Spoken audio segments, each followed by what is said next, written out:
भादव के मासा बड़ भारी के राती बड़ खाड़ी लागे रे। भादव के मासा बड़ भारी के राती बड़ खाड़ी लागे रे। ललनर में थोरा नगरिया भेल सोर की कृष्ण जी जनम लेला रे। ललनर में थोरा नगरिया भेल सोर की कृष्ण जी जनम लेला रे। रोहिणी नक्षत्र छल अष्टमी के दिन छल रे। रोहिणी नक्षत्र छल अष्टमी के दिन छल रे।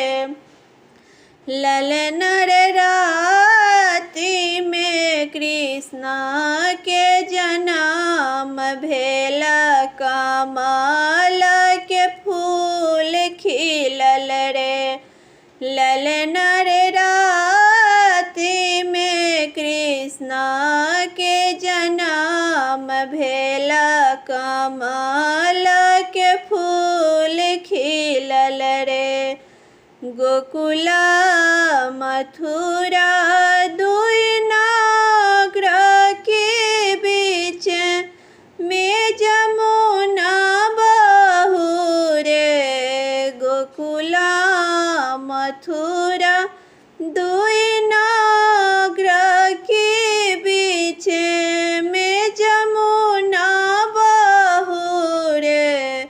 ललनर वासुदेव के माथा पर टोकरिया की ताई में कन्हैया सुतल रे। ललनर वासुदेव के माथा पर टोकरिया की ताई में कन्हैया सुतल रे। भादव के मासा बड़ भारी की राती बड़ कारी लागे रे।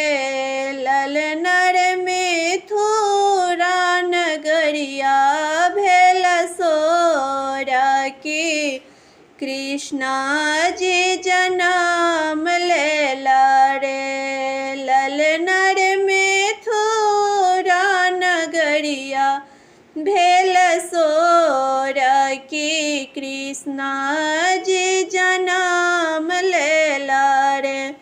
देवकी के पुत्र श्री कृष्ण की यशोदा के लाल कहे रे। देवकी के पुत्र श्री कृष्ण की यशोदा के लाल कहे रे।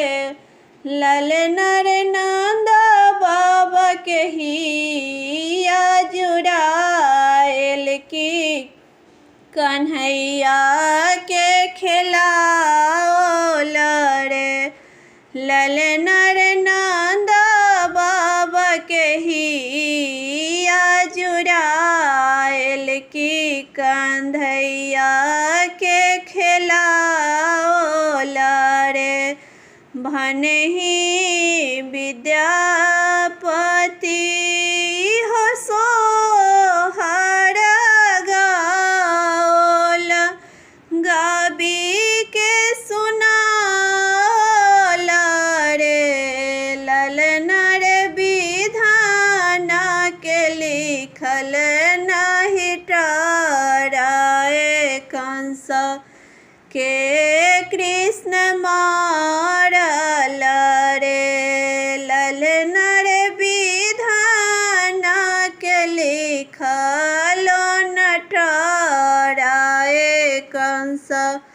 के कृष्ण मारल रे।